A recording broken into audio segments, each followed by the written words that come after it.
Hello guys, Geetha ഗോവിന്ദത്തിൻ്റെ പുതിയ episode റിവ്യൂയിലേക്ക് സ്വാഗതം. അങ്ങനെ ഗീതവും ഗോവിന്ദും വീട്ടിലോട്ട് കയറുവാണ് കേട്ടോ. ആ സമയത്ത് കാഞ്ചന ബാഗ് എടുത്തുകൊണ്ട് പോകുന്ന പോലെയൊക്കെ തോന്നുന്നു, നമുക്ക് തോന്നുമായിരിക്കും അല്ലേ എന്നൊക്കെ ഇങ്ങനെ പരസ്പരം സംസാരിച്ച് നിൽക്കുവാണ്.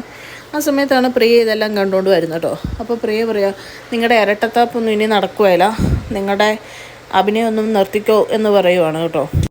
പക്ഷെ ഇത് കാണുന്ന രഞ്ജുവും രേഖയും പറയുന്നുണ്ട് ഇത് അഭിനയമല്ല എന്ന് പറയുമ്പോഴത്തേക്കും നമ്മുടെ പ്രിയ പറയാം, എനിക്ക് എൻ്റെ ഏട്ടൻ്റെ ഏട്ടത്തിൻ്റെയും കാര്യം അറിയാം, കൂടുതൽ ആരും പറയണ്ട, ഇവിടെ നടന്നൊക്കെ നിങ്ങളും കണ്ടതാണല്ലോ, അതുകൊണ്ട് ഇനി കൂടുതൽ ന്യായീകരണമൊന്നും ആരുടെയും ഭാഗത്തൊന്നും വേണ്ടെന്ന് പറയുവാണ് കേട്ടോ. ആ സമയത്ത് നമ്മുടെ രാധികാമ്മ ഗീതുവിൻ്റെ ബാഗ് സാധനമൊക്കെ എടുത്ത് ഗീതുവിനെ പുറത്താക്കാൻ വേണ്ടി വരുവാണ്.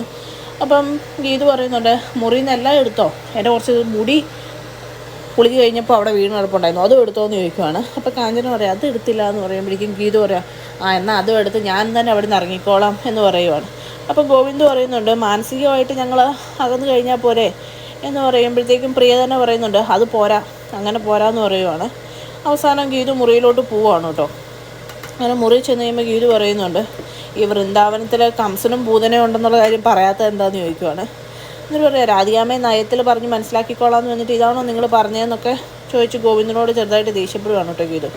അങ്ങനെ ഗോവിന്ദനോട് ദേഷ്യപ്പെടുന്നത് കേട്ടോണ്ട് ആണ് നമ്മുടെ രാധികാമ്മയും വരുണും കൂടെ മുറിയിലോട്ട് വരുന്നത്. അപ്പോൾ അവർ നമ്മുടെ ഗീതുവിനോട് പറയുന്നുണ്ട്, മാനസികമായിട്ട് ഒരു അടുപ്പമില്ലാത്ത നിങ്ങൾ ഒരു മുറിയിൽ നിൽക്കേണ്ട കാര്യമില്ല, ഇറങ്ങിയേ പറ്റുള്ളൂ എന്ന് പറയുവാണ്. അപ്പോഴത്തേക്കും ഗോവിന്ദ് പറയുന്നുണ്ട്, സദാചാരം എന്ന് പറയുന്ന മനസ്സിലല്ലേ വേണ്ടത്, അത് ഞങ്ങൾക്കുണ്ടല്ലോ എന്ന് രാധികാമ്മയോട് തിരിച്ച് ചോദിക്കുന്നുണ്ട്. പക്ഷേ രാധികാമ്മ ഒരു രീതിയിൽ സമ്മതിക്കാത്ത പോലെ നിൽക്കുക. അപ്പോൾ ഇവർ തമ്മിലുള്ള വാക്കുതർക്കം കേട്ട് അവസാനം പൊറുതി മുട്ടിയിട്ട് നമ്മുടെ ഗോവിന്ദ് പറയാം, ഞാനിവിടെ നിന്ന് ഇറങ്ങിക്കോളാം, എനിക്ക് കുറച്ച് സ്വസ്ഥതയും സമാധാനവും വേണം, ഈ വീട്ടിലോട്ട് ഞാൻ ഇനി വരുന്നില്ല എന്ന് പറഞ്ഞ് ഗോവിന്ദ് ഇവരുടെ ഇടയിൽ നിന്ന് ഇറങ്ങി പോവുകയാണ് കേട്ടോ. എല്ലാവരും ഗോവിന്ദനെ ഫോണിൽ കൂടെ വിളിക്കാൻ നോക്കുന്നുണ്ട്, ആരും വിളിച്ചിട്ടും എടുക്കുന്നില്ല, ഗീതു വിളിച്ചിട്ടും എടുക്കുന്നില്ല കേട്ടോ. ആ സമയത്ത് രഞ്ജു വിളിക്കുവാണ്.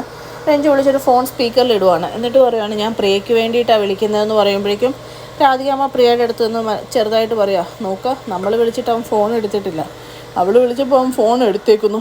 അപ്പോഴേക്കും നമ്മുടെ ഗോവിന്ദ് പറയുവാണ്, ഞാനിപ്പോൾ ഫോൺ എടുത്ത പോലും ഞാൻ ആ വീട്ടിലോട്ട് വരുവേല എന്ന് പറയാൻ വേണ്ടിയിട്ടാണ്, എനിക്ക് കൂടുതലൊന്നും പറയാനില്ല എന്ന് പറയുവാണ് കേട്ടോ നമ്മുടെ ഗോവിന്ദ്. ആ സമയം നമ്മുടെ അയ്യപ്പേട്ടൻ അങ്ങ് കയറി വന്നിട്ട് ചോദിക്കുകയാണ്, എന്തി ഗോവിന്ദൻ കുഞ്ഞ് എന്തെന്ന് ചോദിക്കുമ്പോഴേക്കും ഇവിടെ ആകെ പ്രശ്നമാണ്, പ്രിയ മുറി അടച്ച് മുറിക്കകത്ത് കയറി ഇരിപ്പുണ്ട്, ഗോവിന്ദേട്ടൻ വന്നില്ലെങ്കിൽ അവളിനി പുറത്തേക്ക് ഇറങ്ങുമല്ല, വല്ല ഗവൺമെൻറ് ആശുപത്രിയിലോ വല്ലതും പോയി പ്രസവിച്ചോളാം എന്ന് പറഞ്ഞ് വാശി പിടിച്ച് നിൽക്കുകയെന്ന് പറയുവാണ്.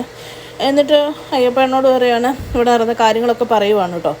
അപ്പം നമ്മുടെ രഞ്ജുവും രേഖയൊക്കെ പ്രിയയോട് പറയുന്നുണ്ട്, ഇവിടെ അങ്ങനെ പ്രശ്നങ്ങളൊന്നുമില്ല, ഇവർ തമ്മിൽ കുഴപ്പമൊന്നുമില്ല എന്ന് പറയുമ്പോൾ പ്രിയ ചോദിക്കുന്നുണ്ടോ, പിന്നെ മാനസികമായിട്ട് ഇവിടെ എല്ലാവർക്കും ഭയങ്കര പൊരുത്തമാണല്ലോ, നമ്മുടെ വരുണും രേഖയും തമ്മിലുള്ള പൊരുത്തതിനെ കൊണ്ട് കൂടുതൽ പറയിക്കരുതെന്നും കൂടെ പ്രിയ പറയുന്നുണ്ട് കേട്ടോ. എല്ലാവരും പ്രിയയുടെ വാതിൽ ചെന്ന് തട്ടുവോ മുട്ടുവോ തുറക്കാൻ വേണ്ടി പറയുന്നൊക്കെ ഉണ്ട്. പക്ഷേ പ്രിയ പറയുന്നുണ്ട്, എൻ്റെ ഏട്ടന് മനസ്സമാധാനം ഇല്ലാതെ ഇവിടെ നിന്ന് ഇറങ്ങിപ്പോയത്, എൻ്റെ ഏട്ടൻ തിരിച്ചു വരാണ്ട് ഞാൻ ഈ വാതിൽ തുറക്കില്ല എന്ന് പറഞ്ഞ് അവിടെ ഒറ്റ നിൽക്കുവാണ് കേട്ടോ. അവസാനം നമ്മുടെ അയ്യപ്പേട്ടൻ പറയാം, ഇന്ന് 1-ാം തീയതി അല്ലേ, മനസ്സിന് വിഷമമുള്ളപ്പോൾ പൊതുവെ ഗോവിന്ദൻ കുഞ്ഞ് അവിടെ പോയിരുന്ന് വെള്ളം അടിക്കുമായിരിക്കും എന്ന് പറയുമ്പോൾ രഞ്ജു പറയുകയാണ്, അതിനിന്ന് ഡ്രൈ ഡേയാ, ബാറൊന്നും തുറക്കത്തില്ല, അപ്പം ഗോവിന്ദൻ അവിടെ പോകാൻ ചാൻസ് ഇല്ല എന്ന് പറയുവാണ്.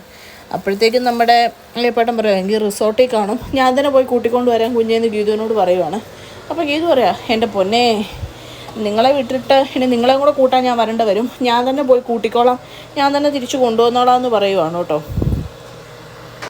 എന്നിട്ട് ഗീതു പ്രിയയുടെ വാതിൽ ചെന്ന് മുട്ടിയിട്ട് പറയുകയാണ്, നിൻ്റെ ഗോവിന്ദൻ നിന്നിവിടെ തിരിച്ചെത്തിയിരിക്കും, നീ സമാധാനപ്പെട എന്ന് പറയുവാണ്. ഇത് കേൾക്കുമ്പോഴേക്കും പ്രിയയ്ക്ക് ചെറിയൊരു സന്തോഷമാവുന്നുണ്ട്. അത് കഴിയുമ്പോഴത്തേക്കും ഗീതു പറയുന്നുണ്ട്, ഞാൻ തന്നെ പോയി കൂട്ടിക്കൊണ്ട് വന്നോളാം എന്ന് പറഞ്ഞ് ഗീതു പോകാൻ വേണ്ടി നിൽക്കുന്നത് കാണിച്ചുകൊണ്ടാണ് കേട്ടോ ഇന്നത്തെ എപ്പിസോഡ് അവസാനിക്കുന്നത്.